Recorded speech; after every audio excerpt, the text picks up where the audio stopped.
Welcome to another afternoon of Drinks and Dress. Um, I am Leon Wiebers, your host this afternoon. Okay, today I'm super excited to welcome our guest curator, Dr. Rebecca Hall from the USC Pacific Asia Museum here in Los Angeles. So, Rebecca, please join us. Uh, uh, Hello, how are you? It's so good to see you. Hello, it's nice to see you too. I'm really happy to be here. Um, so, as usual, we will start today with our typical sort of conversation about USC and you. Well, not really USC, more about the Pacific Asia Museum.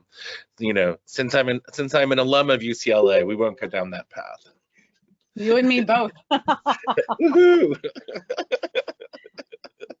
Oh, the days gone by of missing the Sarah sculpture outside of our building.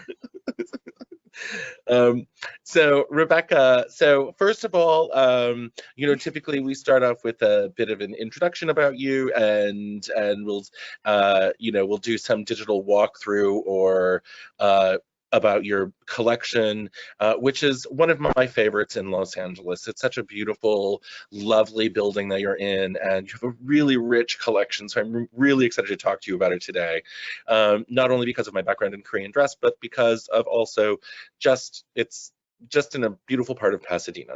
So with that, let's just start with, why don't you tell us briefly about the collection, just a little snippet, and then take us on a tour and what you're planning on doing. So we'll start with that. We'll take a little break, pour ourselves a cocktail, and then we'll come and talk to you some more. I love this. A little bit about myself.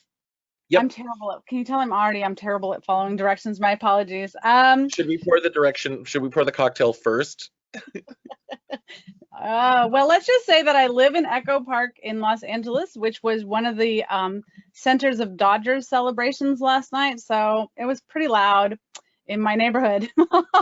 So I'm recovering from that. I don't really care about baseball, but shh, don't tell anybody. So I have an interesting background in that I have a BFA in fiber art from Kansas City Art Institute. So my affinity and love of textiles predates undergraduate college. And then I really wanted to be more involved with the research and kind of handling of textiles. I've always been fascinated with museums and wanted to be a part of them. So I did my master's degree at the fabulous University of Rhode Island in their, I don't know if it's still called that, the Textiles Merchandising and Design program, in which I learned conservation and really fell in love with textiles from Southeast Asia. And so I followed that love and pursued that to become an art historian, where I got my PhD at UCLA. And I studied and lived in Southeast Asia, in Thailand, Laos, and Cambodia, and spent time in Singapore. Wow. Yeah, and I studied the Thai language for many years, and so I have really that's my greatest affection, like in the world, is Southeast Asia. Oh, fantastic! That's amazing. So thank you. So okay, so what are you going to show us today virtually of the collection, and what do you want to share with us? Yeah, I will share with you as soon as I get this going. I probably over prepared in terms of I'm trying to figure out how to do this in terms of what I prepared for you guys visually about our museum. This building that we're looking at here is actually the USC Pacific Asia Museum. And so as you can see from what Leon said, it's pretty awesome. And we've been part of the University of Southern California for about 6 years. I had to remember what year we were in. For 6 years. Before that, for 44 years, we were an independent museum dedicated to the arts of the Pacific Asia world. And we were in this very unique historic building. And it's an interesting part of who we are, because the building was actually built in 1924. It predates who we are as a Pacific Asia museum, but we're very much confined to what we do to this historic space. And so I just want to give you guys— museums are. Yes, exactly. I figured this is the best group to talk about historic museums with, or historic buildings with. But I'll talk about that in a minute. First, I want to say that we're just about to embark on our 50th year as a museum, which is really wonderful. The reason we survived as a museum is because we became part of USC. And we are really dedicated to creating inspiring encounters with the art, history, and culture of Pacific Asia region. And we're trying to figure out what that means in the year 2020. And so I'm starting with this contemporary, very current exhibition that we have. You can see the dates of the exhibition are March 13th to June 14th, and you can probably put it together that the exhibition was only open for 2 days before it was closed. We're hoping to show the exhibition actually when we reopen in 2021. But it's this wonderful exhibition that actually is 7 Asian artists of Asian heritage who live in Los Angeles and do their work in Los Angeles. And every one of them is female. And every one of them has very different background and very different history. And so what I was realizing as I was thinking about this exhibition is it's really where we're moving towards as a museum. We are expanding who we are in terms of understanding the Pacific Asia world. We're really looking at how contemporary like diasporic communities interact and have meaning at Asian museums. And so that's really important to us, is really engaging with communities. But what's interesting to me, and so we're looking in the gallery right here at one of the artists' work. This is Phung Huynh, whose work in our exhibition is really about her experience as a refugee, a Vietnamese, Cambodian, American refugee. But what I love about this exhibition is there are actually a lot of costume related things in it, just total coincidence. But here's something that you guys can see, that on the left, the photo is these masks, and on the right is what the artist named Rianne Estrada calls her privacy prophylactics. And so she's really fascinated with how we are tracked in the digital world and how we can have agency in how we are identified by security cameras and things like that. And so the masks are actually printed from a website that I've forgotten the name of, but you create fake people. And so none of these are real people. They're created from a website. And she printed them. Yeah, so you could be in front of a security camera that's trying to do facial recognition and they will fail. And so they're all masks, and she installed these in our galleries. And then on the right side of the screen are what she calls her privacy prophylactics, in which she's created this basically like a costume that she's performed in on Hollywood Boulevard. And again, because what security cameras are doing when they track who you are is your gait, the way you move, and your face. So she's created this costume that then removes the security camera's ability to do that. So I just think these are wonderful examples of kind of contemporary take on things that we can wear in our world that change how people see us. And then another, I just wanted to show you, so it really is a coincidence, but this artist, whose name is Ari Lee, in the same exhibition has become really obsessed with weaving, and she discovered the connection between looms and computers. And her piece, and the fact that the first computer programmers like Ada Lovelace and all these really important people were women, right? And then as computers became this viable, important technology thing, women get left behind. And what does that mean as women kind of rediscover and are rediscovered by computer technology? And so actually this work, I'm not going to describe to you in great detail, but she's weaving about her time of the day, like what she spends her day doing, and is tracking that to ask questions about women's work and our valuing of women's work. So she has a daughter, and so this much, like the brown color is with her daughter, the blue color is art, the sparkly is this, right? Fascinating. And it's fantastic work that's really difficult to explain.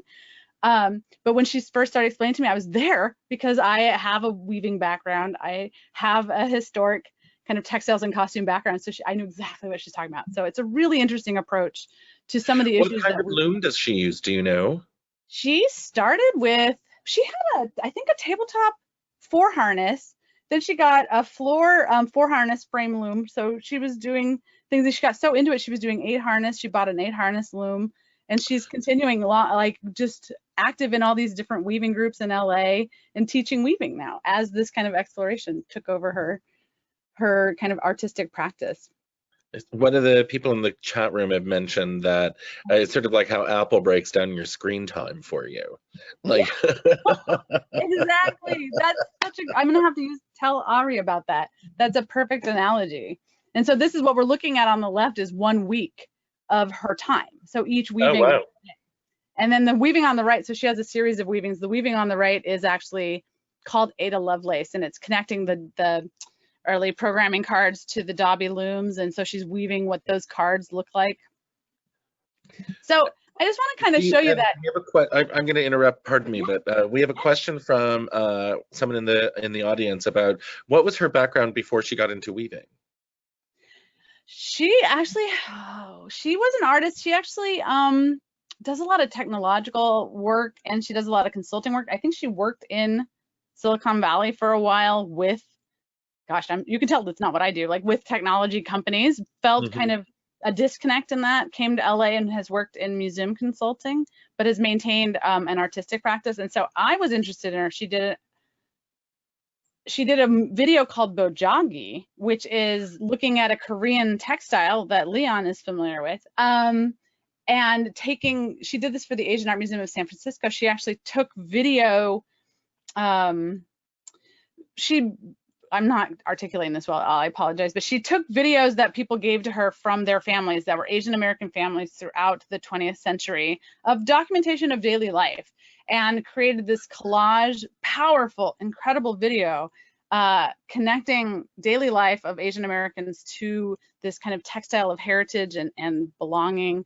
And to me, that it's all about representation. It just shows this integral nature of experience for families from the 1950s on. So it's just a really brilliant video.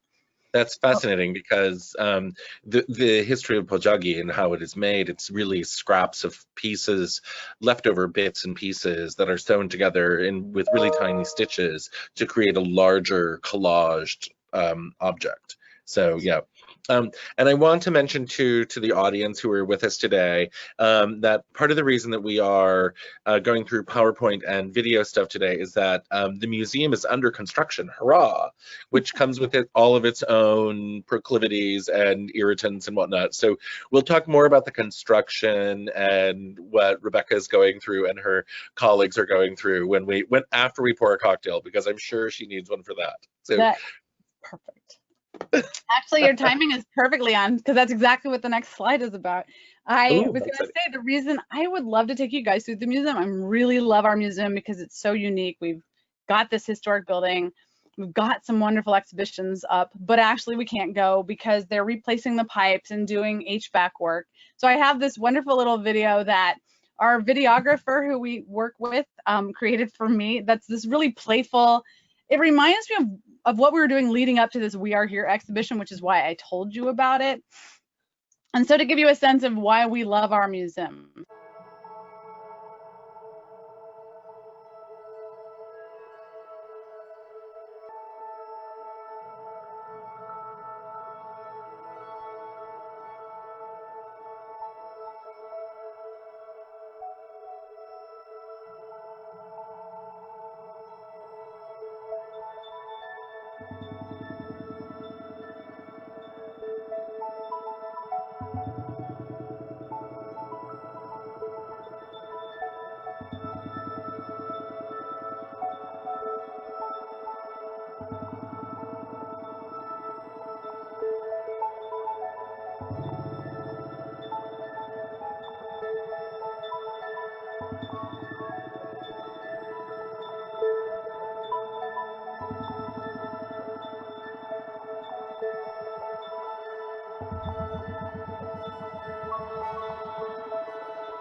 Well, talk to us about what we're seeing then too. Yeah. So this is wonderful. What is this? This is one of the artists in We Are Here. The video seems to have stopped, so I don't know what's going on. Whose name is Se Changxia, and she created this work about her grandfather. She's from China. She grew up in China, and her grandfather had created this illustration that got him arrested and thrown into prison for 3 years, like a work camp.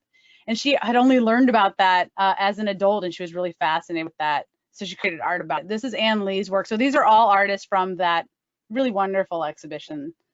Anne is another person who works through her status as a Vietnamese American through her art, trying to question why she is American. And this is some wonderful, this is from Rianne, the person who's obsessed with security cameras. She actually created a tour for us of our galleries looking at the security cameras, and you could have a mask. I forgot what she called it, but it was a mask that scrambles your face so you can't be tracked. And so we did the tour with her her masks as part of. So that's Those are where all this awesome. I want to footage put those on is stage. around us. Yeah. So that was supposed to be like people come to the museum and take a tour of our galleries. And so here you're seeing our actual galleries. And you can see the kind of nature of our galleries themselves and the things that are in them. So you can see how we're just in this historic space. Mm-hmm. So you guys got a sense that one of the things that people love about our museum is the building and the courtyard. And it was created by this woman named Grace Nicholson, and she was trying to create an imperial Chinese building. And we actually have an archive at the Huntington Gardens and Library and Gardens of her photographs and like all of these details of her time. So this you can see is a photograph of the museum being built. And then on the right is the photograph of the museum after it opened. It was called Grace Nicholson's Treasure House, and you can just see how wonderful this was. I just love the history of this place. And she was actually, she was a collector, trying to get it to work. She was a collector of Native American baskets, and she had gone and explored a lot of the Western US in collecting the things that she sold. And then she became very fascinated with East Asia. And so that's what she really focused her attention on later in her kind of career as a seller of objects, a dealer, that's the word. And so here you can see a photograph of her on the right.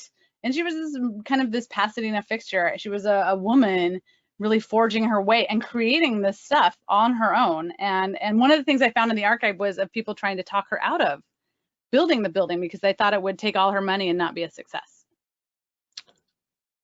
And then it became the Pasadena Art Museum. So it was actually this kind of modern art facility inside of this old building. And then it became our museum. And so we actually have the floor layout of her building. You can see in the middle. So everything we have at the museum goes around our garden, right?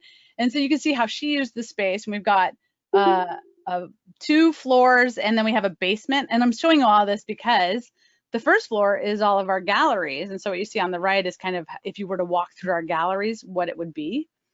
And so here's what you see. So we have the Pacific Islands, South and Southeast Asia, and all of this was just reinstalled in 2018. East Asia, and then our fabulous garden, which has, wonderful trees. Everything changes over the seasons. And then because I can't walk you through our storage, so our storage is on site and it's actually in the basement. Oh, really? I didn't know that. That's amazing. It's on site. And so we're very limited in how, the amount of space. We cannot expand our storage. And we are full. Our storage is full. We have over 15,000 objects. And so here you can see, those are the steps you walk down to go into the basement. And then just a sense of how we've kind of squeezed everything in. And our registrar is just a genius at how she kind of handles all of this material, which is now in our galleries. Because we're having work done on this space, on the pipes, to kind of help protect. The photo, I don't know, the far right photo, maybe you can see some of the pipes that are over. I know that This is like what you're not supposed to see, and that's why I'm showing you guys. But Annie's worked really hard to really protect everything in this space, and so Well, you're not, again, like there's so many historical societies and collections all over the country that are doing things exactly what you're doing and are grappling with those issues of how to preserve them in these unusual spaces, how to create storage that works in these spaces, how to climate control those spaces. I mean, just that alone. So you're not alone. And that's actually also part of why we do these, because to know that other people are experiencing this, and even, you know, mid-sized museums like the PAM, I mean, you know, everybody has the same struggles, and it's like, how do we share information and get through that? But this is awesome to see, so thank you. You're welcome. And with, you know, we all have limited budgets, and how do we we're always applying for grants to figure it out and further document. So our textiles are not in the basement. They're actually on the second floor in their own area, textiles and baskets and kind of the more ephemeral objects. So I don't have any photographs of that, but it's in its own area. And everything is climate controlled, but you'd be surprised when it rains really hard, you know, what happens at our museum that's nearing 100 years old and made out of concrete. It's just a constant maintenance. But our textile collection really is one of the strengths of our collection. And so in 2018, I curated an exhibition that was focused on our textile collection, to celebrate the things that we often do not share in our galleries because we are a small staff and we don't have the capacity to constantly rotate textiles, and so we only have a few things that get seen a year. And so here's an exhibition called Ceremonies and Celebrations, Textile Treasures from the USC Pacific Asia Museum, and I arranged the exhibition by theme rather than by geography or ethnic group or even by material, so that we looked at textiles across Asia that were related to gender, related to status, related to religion, and then also ones for ceremonies. And so on the left side of the screen, we're seeing the gender gallery. And what you're seeing is something from the Philippines, that beautiful dress in the center of the gallery, something from like India, Pakistan, something from Sumatra, and something from Korea, because I really didn't want to weigh it heavily towards East Asia. I wanted people to think about how these textiles are shared across space. And then on the right, you see our ceremony gallery, which is, you can see a Chinese garment, a Japanese garment, a really wonderful Korean garment, something from India, and something from Sumatra. So it was really mixed up. That was my first exhibition for the museum. The chat room is exploding, I will say, from those of us from California who all loved this exhibition. I saw it. It was fantastic. It was such an amazing exhibition. I was so glad that I was able to see it. Have you, is there a catalog of it? Will there be a catalog of it? There was not a catalog. I actually wrote a little essay for something called Textiles Asia, which I have over on a shelf. So I did write something that was published about the exhibition. We did not have a catalog though, which is too bad. It was spectacular. So, and feel free to share that. I'm sure we'd love to see that. So yeah, I'll grab it in a second. But I was going to show you guys just moving forward. So we don't have, and we actually might create kind of an online version of that exhibition, because we have the curator, right? We have the photographs, and a way of kind of keeping it in posterity accessible. But one of the things that you can do, because it isn't published and our collection isn't published, especially our textiles, is that you can look for it online. And so I just have this screenshot of our website, and how you can search by work. One of the things you can do is also look at collection highlights by area.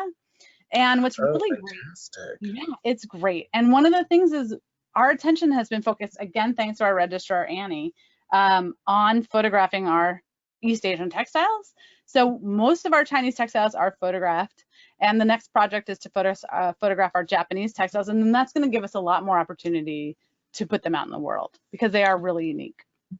Yeah.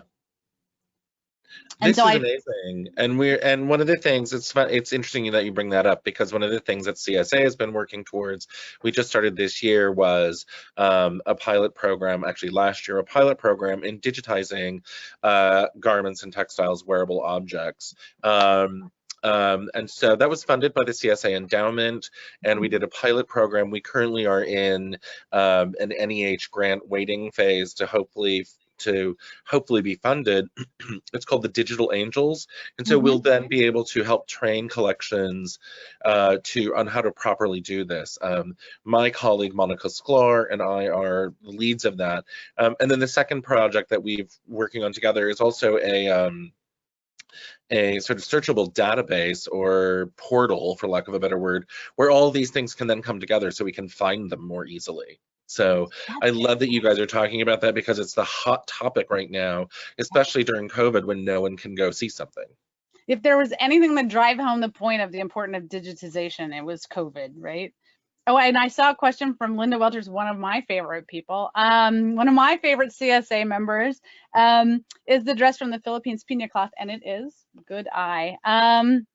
It's one of the things that makes it so special, is that our garments from the Philippines, at least from Manila and that area, are piña cloth, which we don't have anything else that is made from pineapple. So. But yeah, I just threw a couple of things in to show you guys. I love this. So we have wonderful imperial robes from the Qing dynasty from China, but this one is silk gauze. You guys can see the dowel that the garment is hung on, because it's so hard. And we talk about digitizing, and you were talking about that initiative, and photographing textiles and garments and costumes is one of the most challenging things to photograph. So this one you can't really get a sense, but maybe in the detail you can, is just that the summer robes were these silk gauze, which is fantastic. I'm going to ask, can you go back to that slide? I have a question. Is the design woven into it, or is it like a batik, or is it embroidery? It has such an interesting little dot-like quality to it. You know what? And that was so funny, because when I knew it. So when I put this this image in here, and I thought, is that embroidered or is it woven in? And I'm thinking it's embroidered. Very often you'll either have tapestry or supplementary weft, like brocaded garments, but the silk gauze, I'm pretty sure that this is embroidered, but I could be wrong because I haven't seen this and it's not in our record. So that's my bad. But this exactly, so this is whoops, sorry, I didn't mean to do that. Because it also looks like shibori in some ways. Oh, it definitely does. Oh, I just love it. I mean, doesn't it look like shibori? That's fascinating. Yeah, so what it is it's like a, you know, what you typically the metal wrapped thread that's laid in there, so that it has that gold. And it's just that effect that looks like shibori is just that silk gauze shimmering. Wow. Yeah, I think it's really one of our more special things. But we do have a great collection of Chinese women's jackets from the 19th century for the most part. And this is just like a handful of them. They are so colorful. They have so many different details kind of woven and embroidered onto them. These are all things that, you know, anytime anybody wants to do research on this type of thing, I am the only curator at the museum, so I oversee everything. Yeah. And so I don't have a lot of time. I would love to do deep dives on this material. We have somebody who has been surveying our Chinese textiles, so they are fully surveyed, and our Japanese, but I have not been able to do much on these, except I'll pop in and see what they're working on when that happens. And then we just have such great stuff. And again, because this was recently photographed, oh, I spelled hood wrong, so my apologies, but it's hats, hoods, and we have all sorts of boots and shoes from China. So our Chinese collection is really our most well photographed. A theatrical robe, had to throw that one in there. A Taoist priest robe. These are some of my favorite things in our collection. Those are amazing. And the priest would wear, and this is entirely a tapestry woven object. All of the images that you see on this robe were woven in a tapestry, slit tapestry technique. So it's just mind-blowing to look at. We have all the Taoist immortals. You have kind of all these things that represent the universe, so that when the priest would wear it, he would kind of become one with the universe, really have that power to do his work. It's just great. And then I didn't want to leave out other areas. I pretty much just focused on East Asia in this and what I was showing you guys, but here's a wonderful kimono that was worn by a princess in the 20th century. And it's just, you can't get a sense from the photographs, but the details of it are fantastic. This is our most recently acquisition. It was a donation to us. This is a Pilgrim's vest from Japan, and all of those little stamps are actually the stamps from the different temples that the pilgrim would go to. Oh, And so, yeah, wow. this is the kind of thing that makes me happier than just about anything else, because you get a sense of like really the person connected to it, but that really religious nature of the cloth itself is so great. And It's like why everyone keeps their old passports, so we can just look at the stamps. I did it, right?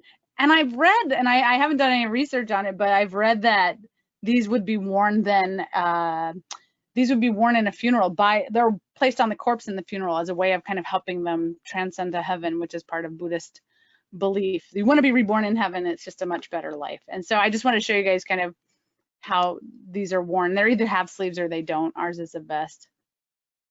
And there's the details. So I'm so happy. I didn't know anything about these until the donation was offered to us, and I was so excited about it. I do love religious textiles. That's really, really my passion. So I have to throw a few in. I have the Taoist priest robe. You have the pilgrim's jacket. Here's a monk's robe, which Leon, I think we talked about a little bit, right? We did, yeah. This is awesome. Talk about this a little bit. This is a fascinating garment, it's just after reading the didactic and learning about it from Pam, I was just like, what in the world? That's amazing. So please tell us a little bit about how this is made and why it is made the way it is. I felt that way when I first learned about Kesa also. So it is a monk's robe, and it would be the textile that was worn on the outside. I didn't put an image of what the monks wear, but in Japan, they would wear this on the very outside, draped over their left shoulder. I don't know which shoulder is right or left here, but they'd wear it over their left shoulder, and it would kind of attach under their right arm. And these are, if you look really closely, they're patched together in these columns, and there are all these really small patches from this beautiful brocaded fabric. And so because the Buddha and the monks who follow the Buddha's teachings take a vow of poverty, they can't actually wear fancy clothes. They're supposed to wear rags that were donated to them. And so these look incredibly beautiful. They're woven with gold and silk, but they cut them down into these very specific forms to hark back to the Buddha's garments and to show their kind of connection to that vow of poverty. And the monks themselves would create these. And so people would take old kimono that either are from like a family member who died, they would donate them to the monastery, and then the monks would create these garments. And the number of columns that they have tell you about who is wearing them and for what purpose. This is a standard, I don't remember because I haven't thought about it in a while, but this is a standard kind of approach to the kesa. So these, I mean, there's tons of them. And then the Edo period in Japan was this time of just incredible textile production. And so yes, not only do we have these amazing kimono, but we have these kesa that also date from that period. Wow, those are amazing. That's really amazing. And I think in the exhibition you had it next to one that was just of rags. It was a sort of a patchwork quilt version of it. I shouldn't say of rags, but of scraps. There's a question in the chat about how often does someone donate a garment to you, and do they also provide a picture wearing the garment? Oh, it just really depends. I think one of my favorite garment donations that came in, so the Japanese Pilgrims vest was actually from a collector who's, or a couple who were collectors who were interested in religious art, or kind of the objects that facilitate religious practice, which is one of my favorite things. And so they bought it as a collector. But I think in 2018, we got a bunch of cheap-how from a woman whose mother moved. Yeah, really great stuff. A woman whose mother moved to LA from Hong Kong, and then put them all in a chest and left them there. And her daughter donated them after she died. And so we did have some documentation from her. I love when we get things like that. So it just depends on how it's coming in, whether we have photographs. Yeah, that's a really neat thing. The provenance is always a challenge. Always. And yeah, so I was really happy with that donation. I don't know if anybody's familiar with Mudcloth. It's a type of silk that actually comes from southern China. One of the cheap-how is Mudcloth. So I was just like, oh, very cool, because it's so specific to one area. So I don't think I have much more. This is a recent a donation from a woman who collected Japanese. She was a collector and a dealer of Japanese and a researcher and all these different things, very strong connections to Japan, who donated this. And so we have some wonderful cotton indigo garments from Japan. Wow. Just to show you, because it's so many different things, right? So that's the end.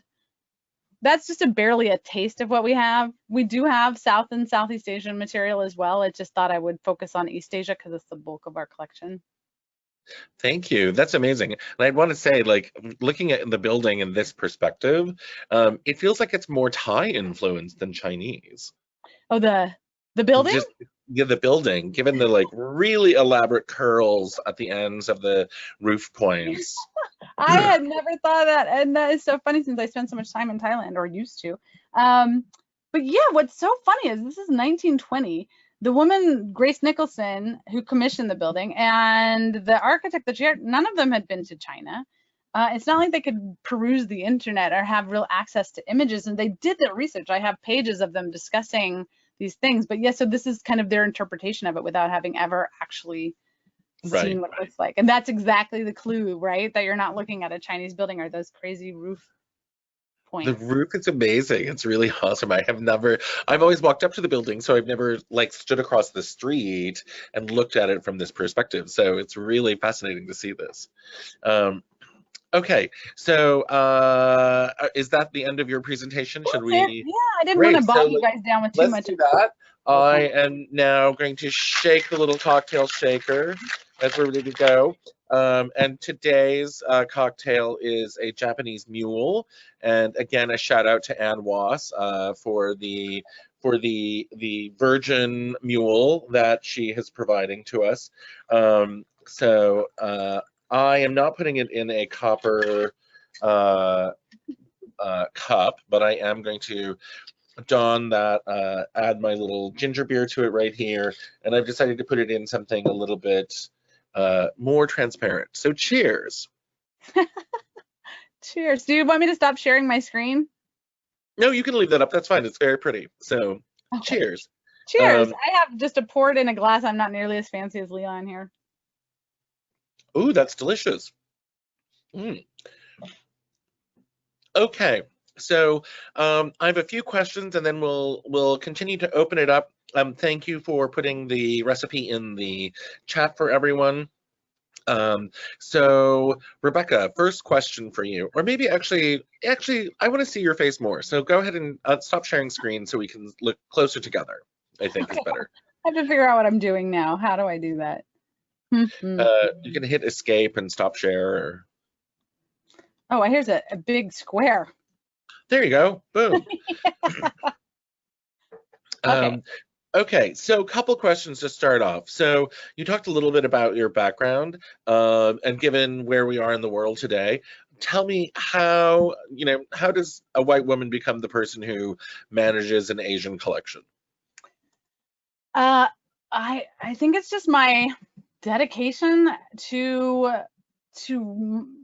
that's not me. I was in dedication to my knowledge, but that's pretty terrible. But it's really like I've really immersed myself in the arts of Asia since beginning my PhD, having lived in Southeast Asia, and also, even though the language I can read and speak is Thai, it's not as useful as an East Asian language. I think that, and having dedicated myself through teaching and through museum work, and then being hired as the guest curator of the textile exhibition, then I kind of became known to the director and was hired in that way. And nice. It's important to think that I'm the only curator at the museum, and I consult with a lot of different people who have knowledge that expands beyond mine because I am weak in some areas, but I have to oversee a lot. And so I think that I have also the ability to look across Asia and the Pacific Islands in a way that you often do not get with other scholars because of my teaching and kind of my textile background. Awesome, thank you. Yeah, there's some standard questions that we're asking all of them, all of our guests from the different collections that we've been interviewing. So really appreciate that. It also helps young people understand how to start to do this work and to engage with this work in ways that they may not be aware of. So my next question for you is, what's the oldest thing in your collection? It is Neolithic Chinese pottery. It's so I'm thinking maybe 3,000 or 4,000 BC, but it's this, if you know Neolithic Chinese pottery, it's like this kind of low fired and then also painted with slip. So we have quite a few of those actually. And then I think the other oldest object would be a piece of jade. It's the same kind of thing that you find in Neolithic China, things like jade and these ceramics, and we have some. And what's your oldest textile or garment? Do you know? I would guess we have some, I think 17th or 18th century Chinese material, but I don't think we have anything much older than that. But I know we have early Qing, yeah. No, I know as somebody who, so I do research in Korean textiles, and Korean garments are incredibly difficult to collect because of the funereal rituals. Most of the wearer's garments are burned, and so what exists today is incredibly rare, was exhumed from tombs or reproductions. I mean, really high level reproductions. Does that same challenge exist in other parts of Asia and for your collection? Because obviously we have lots of kimono and we have lots of shipao and other things, but you know, do you find those challenges in other parts of the Pan-Asian sphere? I love that question. I would say it varies depending on the place that we're talking about and what we have collected. With the imperial Chinese material, I don't know, a lot of that is actually coming from the 19th century. And so, we have so much of it I mean, I'm fascinated with how much textiles come out of the Qing dynasty, but I don't see it as much in other areas. So I think it is unique to Korea. Japan, I know that historically, like once a person passes away, nobody wears those kimono, nobody has anything to do with that material. And so it gets sold off. But it really depends. We don't have a lot of material from Southeast Asia in general in our collection. And in that area, because you're talking about a different climate, it's the survival of things just because it's the tropics. Right. So, and I think that I kind of tend to assume if things are dated early from anywhere to take it with a grain of salt and really do a lot of research on that, because to assume that things are predating the 19th century is always a challenge, right? If that makes sense. Well, and here's another question that I have, like, obviously, so I'm going to refer back to Korean culture. The pojagi that you mentioned earlier really comes from remnants or scraps or garments that have been cut apart and turned into something else. You know, that's not uncommon in many cultures. You know, America and Europe do that with quilts.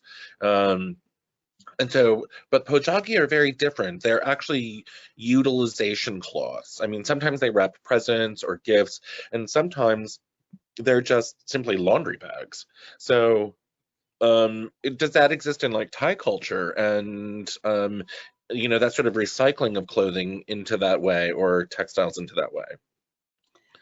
I would say no, to be completely honest. I mean, thinking in the past, like predating kind of the contemporary period or the modern era, it would really be the skirts and then the shoulder cloths that would be really important in a lot of mainland Southeast Asian culture. And women's skirts would not be reused because they're the lower part of a woman's body and it has its own kind of issues in terms of cultural understanding of power and things like that. I don't know the other word I'm looking for. So you don't really see reuse. I think that they would just get used and then maybe the only thing that you would see, okay, as I'm saying that's kind of in contrast to what you think of, is Buddhist manuscripts would often get wrapped up in old cloth. Oh, interesting. Because we're talking about Buddhist cultures in which the manuscripts are one of the most important connections to the Buddha. And so they are sacred, and so they wrap them in old cloth. So that would be the only time I could think of. Interesting. So we have a question in the room. Actually, it looks like it came to me privately, and it's like the question is: are Asian garments ever shown on body-shaped forms? I'm aware of the textiles are better shown on hanging rods, but you can't actually see how they look on a person. A great question. So we hang them on rods usually. If you remember, the Filipino garment that we had was actually on a form. And it has to do with how the textiles are constructed and the fact that we are trying to kind of low impact display them. So they are made, they're basically T-shaped garments without the armholes. And so they are best displayed and kind of the least position on the cloth if we do it on a T. So you don't get a sense of them on a person, but you get a better sense of exactly like how they're made and the beauty of the cloth themselves. I'm gonna say one more thing, because Chinese and Japanese garments in particular, it's all about the extra fabric, right? And so we had a Chinese wedding jacket and skirt in the exhibition that people would say like, that's huge, I don't understand, like it looks like a giant would have worn that, but it's because it's about the amount of extra cloth that is on the person. And so it's really about the opulence of the silk. And so it's really hard when you display it on a form, you don't really get a sense of really the full garment. Well, true, and even in kimono, once the kimono is put on and then wrapped with an obi, there is a bit of adjusting and folding that is often hidden by the obi in order to create the correct length, or other sorts of things. So there are folds and pleats that happen in the dressing of many Asian garments that does not necessarily exist in the Western mind, because it stays as essentially sort of squarish garments in that way. So, and I don't want to wrinkle up a historic garment, you know, and then have to be responsible for what that does to the garment and then reversing that for an exhibition. Right. Are there other questions? So let's open it up to the chat room. Are there questions at all from anyone? So please go ahead and type your questions into the chat so everyone can see it, and I'll read them off. And in the meantime, what would you like to have more of in the collection? From what region of Asia do you think is your weak point that you'd like more things from? I'm not biased just because I study it, but Southeast Asia, I really feel like South and Southeast Asia are not as well represented as I would like to see in our collection. And that is literally the areas that I love the most: Burma, Thailand, Cambodia, Laos. I filled out that part of my exhibition with things on loan. So I would really like to see more of that represented, because I think it's one of the most interesting parts of Asia. But even India, we don't have a lot of material. So in terms of historic stuff, I would love to see more coming from there. Interesting. That's fascinating. Where did you, for the exhibition, where did you get loaned garments from and loaned objects from? That's fascinating. Well, I'm laughing. One of the things was from LACMA. So it was kind of like when the director had proposed that I might be able to get a few loans to fill out the exhibition, I immediately thought of a Cambodian textile I knew well at LACMA.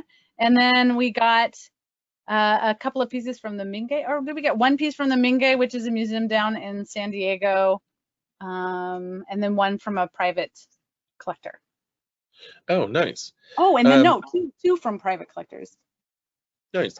One of the questions that's come up is, how are the textiles stored in storage to preserve the square-like shapes? Mm-hmm.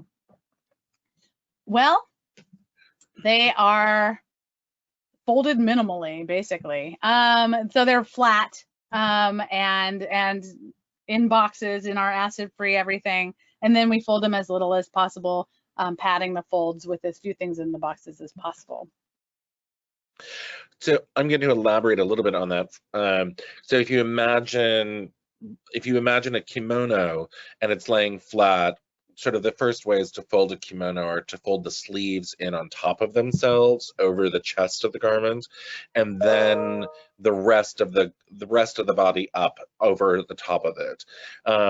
So that way it returns to a rectangular position, and that's actually how it's stored. That's also how Korean garments are folded, as well as several Chinese garments.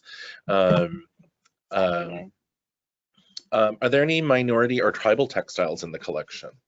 Ooh. So we don't have a lot. Well, we have a few, and a couple of them are recent donations from Dale Gluckman, who is a textile researcher and curator. So she knows kind of our collection, and she gave us some wonderful things from Southeast Asia, from ethnic minorities. And then we don't have a lot. We have a few hats, a few jackets, and that's about it. But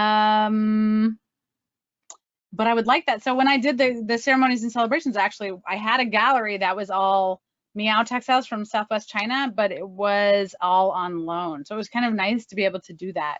So I guess that was another loan, but I would love to have more of that. I think those textiles are so wonderful.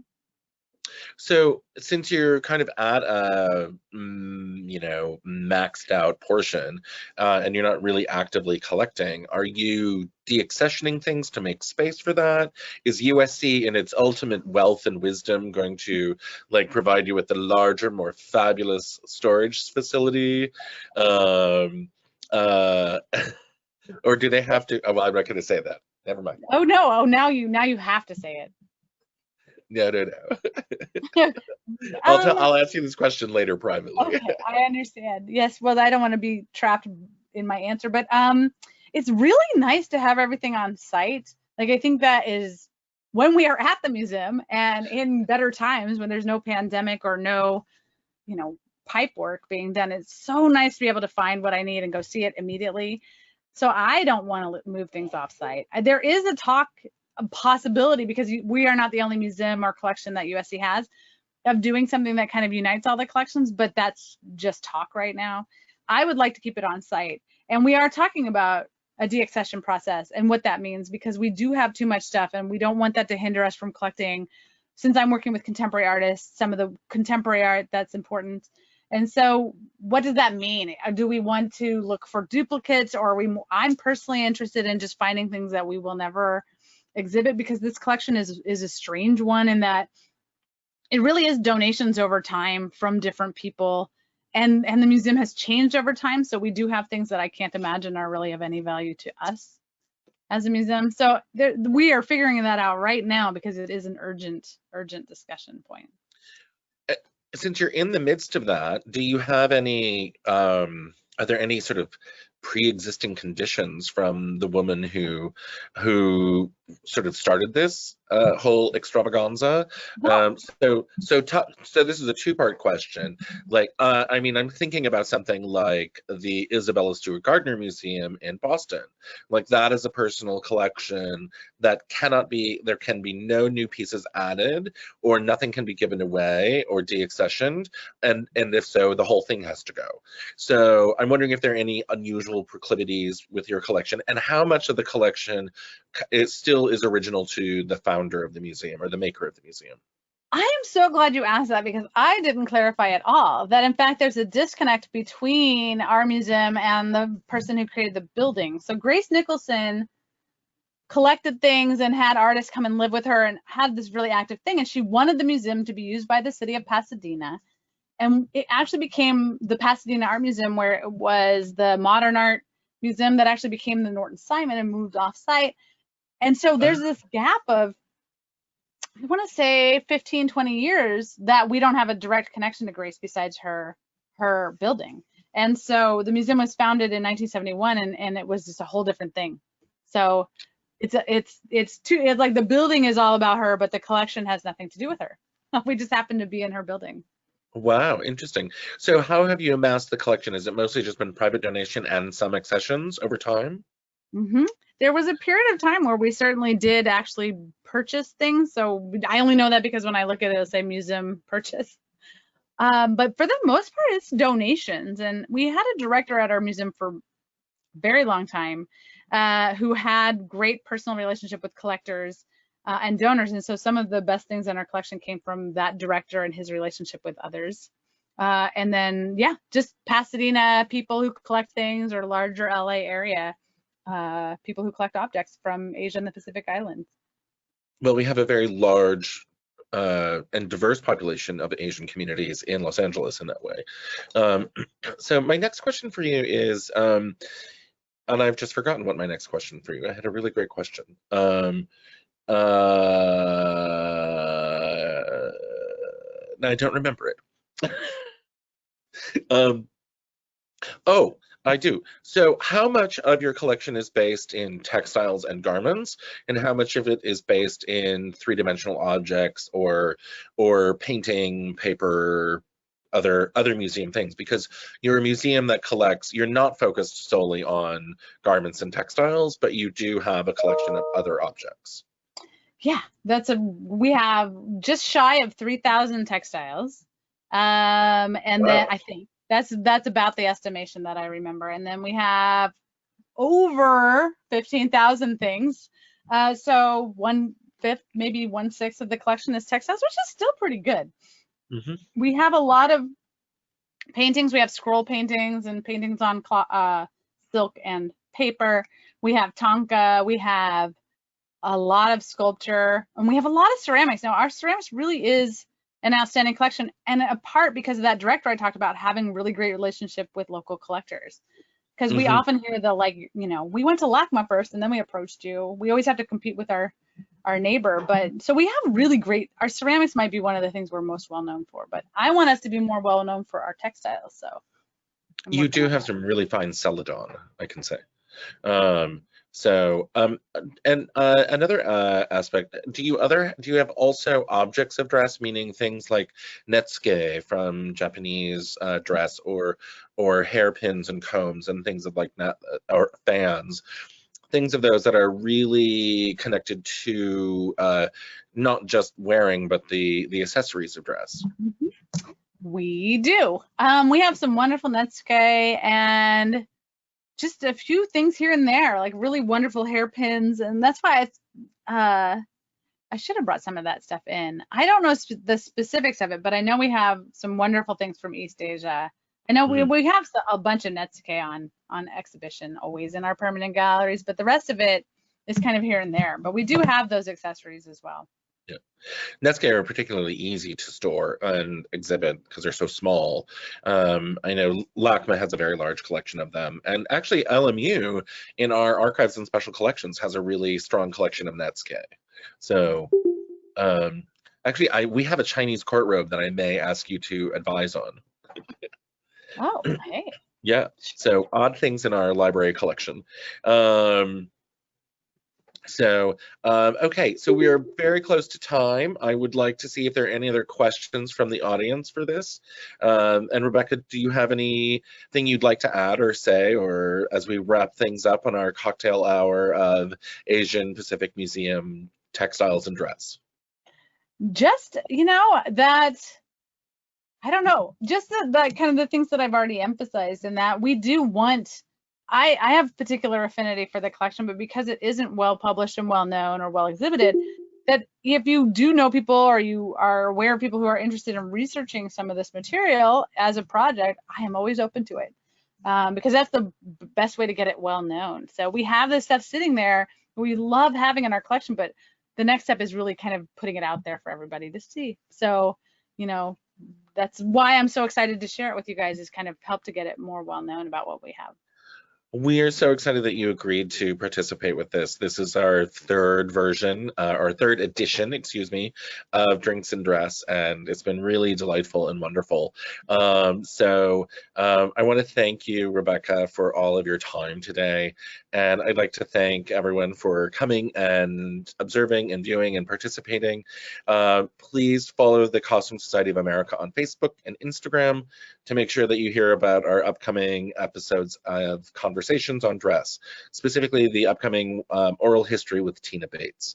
And lastly, if you enjoyed today's content, we implore that you give generously to CSA so we can continue to make this free for everyone. You can even send a check to Costume Society of America at Columbus, Georgia.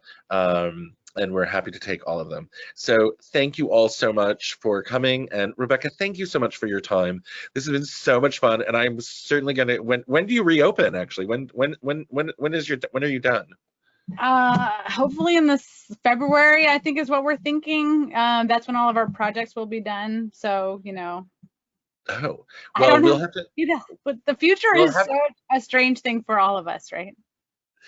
Well, we'll have to stay in touch, because I will certainly come over and take a look at your Korean textiles. So would love to do that and meet you in person. So Rebecca, thank you so much. It's been a pleasure. Yes, thank you. Thank you, everyone. Stay safe and have a great weekend.